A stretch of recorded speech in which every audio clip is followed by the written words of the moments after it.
Hello there, Ni Hamuda here. Welcome to my YouTube channel. This is the second section of the Q&A I had with some participants in the graphic design challenge group. So the first question here said, how do a designer get inspiration without checking other people design and replicating them? Alright, so in the first video I answered this question. Right, you can check the end screen. At the end of this video you will see that video, or you check the card at the bottom of this video, you will see that video. Right, watch it. I answered this question there. What I said is that inspiration is in every person, so you must learn to tap from your inner creativity, and you can also learn to draw inspiration from other people's work by borrowing brilliance, not replicating their design, but borrowing ideas from their design. It's called modeling. So you can check a video I also drop on that, the act of modeling. So you can go to YouTube and just type the act, ART, the act of modeling. You would see my video, Ni Yamuda. Number 2, how can a designer get more clients to patronize him? All right, how can a designer get more clients to patronize him? This question is very, very important. But you know, the subject of getting clients patronizing you is about you advertising yourself.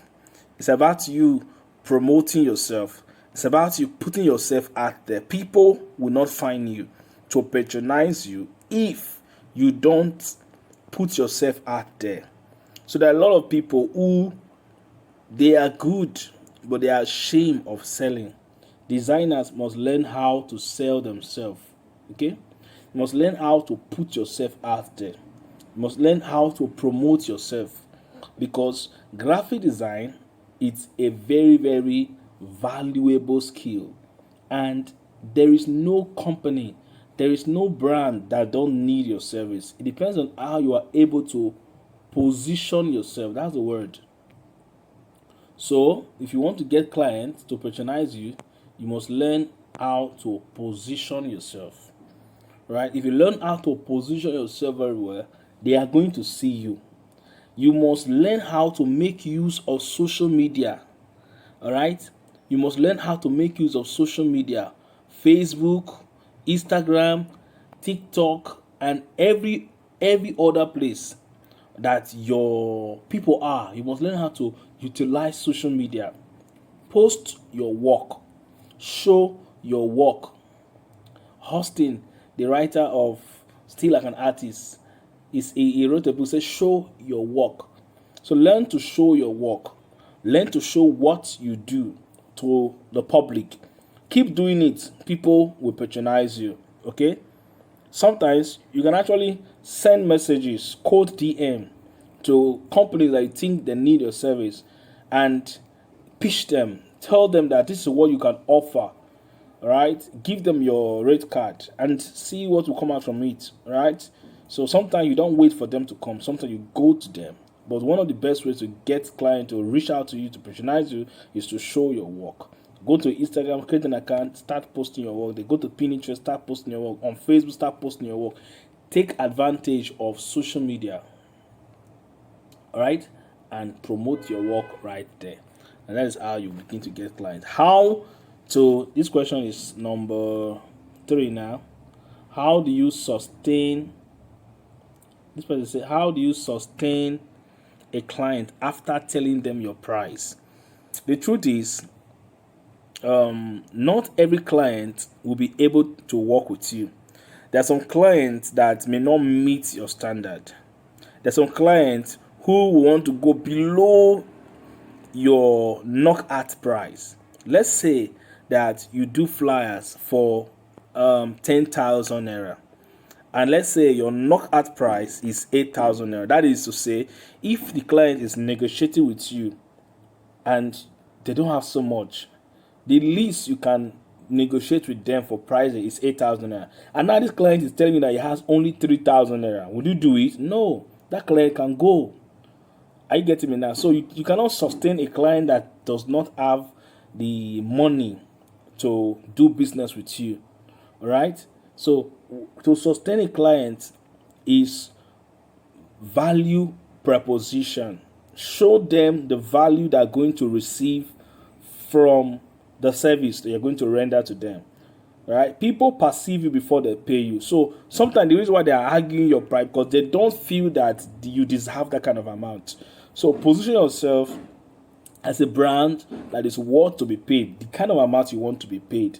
And then when they come to you, make sure that you say your amount. You're not playing with them. You're not rushing to them. Say your amount and tell them the reason why this is how you're pricing it, right? And tell them what they stand to gain for that amount. And don't worry yourself anymore. Don't explain too much again. You have told them your price. Leave it there. They're going to reach back to you, okay? If they want to do business with you. So just make sure you know yourself. All right, so I'm going to go over to all the questions. I've answered this question. Right, I've answered this question. Let's go to something else we've not answered. All right, so this question said, can I print my design without the size being distorted? Yes, you can. There's that size you put on Pixel Lab on Canva. That is what it will come out with. All right, so if you are designing a 5 by, let's say 5 by 10 or 6 by 4 feet, the what you put are convert and put in Pixel or Canva in Pixel. That's what will come out. So, number 2, how does a designer make a design without going to search other people's design? The truth is that drawing inspiration or searching other people's design is not bad. You must accept it. Even professionals still do it. You are allowed to look at other people's work that inspire you and draw inspiration from them. All right? Don't copy them. Draw inspiration from them. But if you don't want to look at any work, it depends on how well you have exposed yourself to very great design. The more you expose yourself to those designs, the more you learn how to meditate, the more you learn how to tap into inner creativity, the less you will even be looking at other people's work before you design, because inspiration will just come to you naturally. And most of the time, lack of inspiration because you are tired, you are weak, you have not eaten, you are depressed, you are frustrated. If all these things are clear and done with, then you'll be able to easily flow that natural creativity. Number 3, how do I build a good portfolio as a smartphone graphic designer? Right? As a graphic designer, that's not like smartphone graphic designer, as a graphic designer, okay? As a designer, to build your portfolio, there are many platforms. One of them is Behance. Okay, Behance. Behance is a platform that you can easily use to create or build your portfolio. You simply create an account, then put a little description there, then upload your designs there. All right. Number 2 is Pinterest. You can use Pinterest to build your portfolio. All right. So the idea about portfolio you must understand is that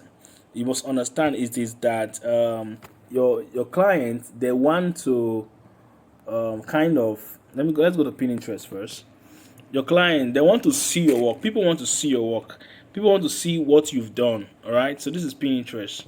People want to see what you have done. So that is the reason for this. So this is my Pinterest, and I have some designs here. Right. Okay. Now, if you don't want to use this, you can actually use Google Drive. All right. So let's say you don't want to use Pinterest at all. You can use Google Drive. So you can go to Drive. You can use Google Drive. You can go to Google Drive, and then you create log in with your email address, and just create a folder. And then begin to add your works there. So let me show you my Google Drive.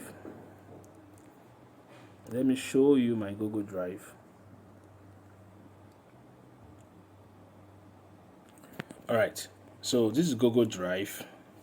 So you can easily create an account. You don't have to waste a lot of time to do that. So this is Drive. All right. So I just want to go to, so just create a folder. It's easy. Click on the plus button, and then you can create a folder. So this is um this is an example of a portfolio created with Google Drive. This is it. All right. So just create subfolders. Let's say flyer design, church flyer design, book cover design, and you are adding all your designs inside this folder. These folders. Are you seeing that? All right. That's how you are able to create your Google Drive account. So just click on plus, add a main folder, enter into that main folder, and create subfolders where you can begin to drop all your designs. So that when a client need to see your work, you just bring them here, and you send your work to them. All right, they'll be able to access it, and you see that now. So that is just it. All right. So that is it. So the next question that is coming now is, let's see. Okay, this question is done. 11 minutes is gone. So this question says, how do I really bring out the stunning and eye-catching designs I thought of? Right, number one, learn to sketch. The thing you thought of in your head, in your mind, sketch it out. Do a caricature drawing. Just draw it out. Speaker here, dummy text here. Use line to represent text. Use circle to represent images. Just do that. All right. Once you've done that, you have done what's called a sketch. Okay. From that sketch, begin to add color, begin to add life to it. All right. That's what you do. Then do research. Research means look at for other people's work about that design you want to do. Then try to look at the best. Then draw inspiration from them. Sometimes if I want to apply for a job on like Upwork, they don't require smartphone, because in this case, what should I do? Okay, some platforms, they don't recognize pixel art, they don't recognize some of those stuff. So what you do is that you can actually put in Photoshop and correct Photoshop, especially like on Upwork. All right, you can actually put in Photoshop and all those stuff, but you can deliver with your smartphone. Yeah, you can deliver your smartphone, and there are some also that allows you to use Canva. I think I've on Upwork, I have seen several persons using Canva to make a lot of dollars. All right, just doing that. All right, so look out for platform that allows the application that you use. All right, not everybody must be on Upwork. Not everybody must be on Fiverr. You may not be there. You can still be other. You can still make money. So what you can do is that save off money, get a laptop. That's what I always tell people. Save money with your smartphone. Get a laptop. All right, so that you can always meet that industry standard. How do I earn very well through graphic design? Sell your skill. All right, sell your skill. Sell your services consistently. Be consistent at it. Show yourself. Create. If you know how to create flyers, create flyers. If you know how to create logos, create logos. Hone your skill. Continue to develop yourself. Upgrade yourself. Improve yourself. By doing that, you will make money from your skill. All right. If you're very, very good, you can do a class, all right, on what you are doing. But don't forget, in the last video I said some people can be distracted when they begin to do classes up and down when they are still learning. When you are supposed to be focusing on how to improve yourself, you are becoming a coach, coaching other people. Don't let that distract you. Make sure you focus on learning, developing, improving yourself first, because when you learn, that is when you earn. You don't earn without learning. The more knowledge you have, the more capacity you build, the more money you will make. All right? That is it. As a graphic designer, you can also earn by affiliating other big graphic designers. So let's say there are other guys that are doing graphic design training and or courses. You can affiliate with them. You make money from them. All right? So this question says, how can I print out my design as sharp as Photoshop picture? The truth is that you can't compare Photoshop with your smartphone, right? To an extent, you can create very cool design with your smartphone, but that comparison with Photoshop and your smartphone is not there, okay? So your design on smartphone may not be as sharp as Photoshop, but it must be it can be as close to it, right? It can be close to it. Depends on the kind of tool you are using and depending on how you are wise. So you could use tool like PS Touch. You could use tools as Lightroom. These apps I just mentioned, and they are from the same company with Photoshop, Adobe. So they would also help you to enhance your smartphone designs and make it better. Is it possible to convert PLP files to PSD? It is impossible. Not Don't let anybody deceive you. You can't convert PLP file to PSD file. No, you cannot do that. PLP file is editable pixel lab file. That is to say, if I share a PLP file, it is only somebody that has Pixel Lab installed that can edit that file. If I share PSD file, these days I think CorelDRAW can edit PSD file, but CorelDRAW, Photoshop cannot edit PLP file. PLP file is Pixel Lab extension file names. Okay, do you understand that now? So it cannot be done. Don't let anybody deceive you. It can't be done. The last question they say, can I get a job as a smartphone designer in an organization? Yes, you can get a job, a good job that will pay you. You see, this thing has to do with number one, how you position yourself, how you communicate, how you package yourself, and how presentable and attractive is your portfolio. These things are very, very important. The people can actually know that you use a smartphone, but they will be blown away by your presentation that they will not be able to deny you. As long as, for example, it's a company that can do, they need social media designs. A real estate company that does social media designs on their, you can't do that. They can employ you. You deliver very well. I'm telling you. Yes, you can. I've worked on several organizations like that, and I was paid, all right, very well in figures, good figures, 6 figures, right? With your smartphone, nobody cares. Not everybody will ask you what do you use. So don't limit yourself. Make your application. If you see it, make an. There's nothing hard. There's no harm in giving you a try. Okay, you can always try. So let me stop right here. The second question I was talking. Okay, can you design and print for wedding invitation card and brochure? Yes, you can. What's the price and what's the size? The size for a wedding, I think you should go to the internet and type it. I think I did that in the last video. Go to the Google and just type it there. You will see. For the prices, it varies depending on your location and depends on the printer. So in Lagos, it can be different from Delta, it can be different from Port Harcourt, it can be different from Abuja. So it depends on the size. I think what you should do now is to walk into any printing press, any big printing press around your vicinity, your environment, and make an inquiry for the sizes and the prices for wedding invitation and the brochure. All right. So let me stop at this last question here that said, can I get the raw file? Raw file of what? Is it raw file of Pixel Lab? You can get raw file of Pixel Lab, but you can't send it to somebody that uses CorelDRAW, Photoshop. It's useless to them. You can always send it. You can save it as a JPEG or as a PNG and send to them.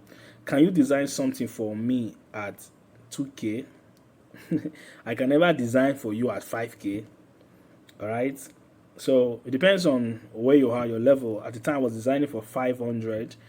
At the time I was designing for 2,000, 1,000. But now I can never do that because I don't have that time and I've grown more than that level. All right. So the least we can talk about is from 10,000 and above. Which software are you using? I use CorelDRAW. All right. I use CorelDRAW and I use a little of Photoshop. I'm still mastering it. Then I also use Pixel Lab. Most of the design you see me do is Pixel Lab because I train people on how to use their smartphone. But on my own, I use CorelDRAW. I'm very good at CorelDRAW. I'm using CorelDRAW for a very, very long time. So I use CorelDRAW. So CorelDRAW is my guy. So I'm honing my skill to get better with Photoshop and other tools. All right, so we're going to stop here because it's already lengthy, and I'll see you in the next video. So check the screen right now and get access to the video section, the first part, and you will see all the questions that were answered. Check the description to know all the questions that were answered in this video and listen to it attentively. Tell me what you're watching for. Like this video, share with your friend, and don't forget to subscribe. And I will see you in another section. Don't forget to tell me in the comment if you enjoyed this section. What did you learn? Let me know in the comment. My name is Neyamuda, and I will see you.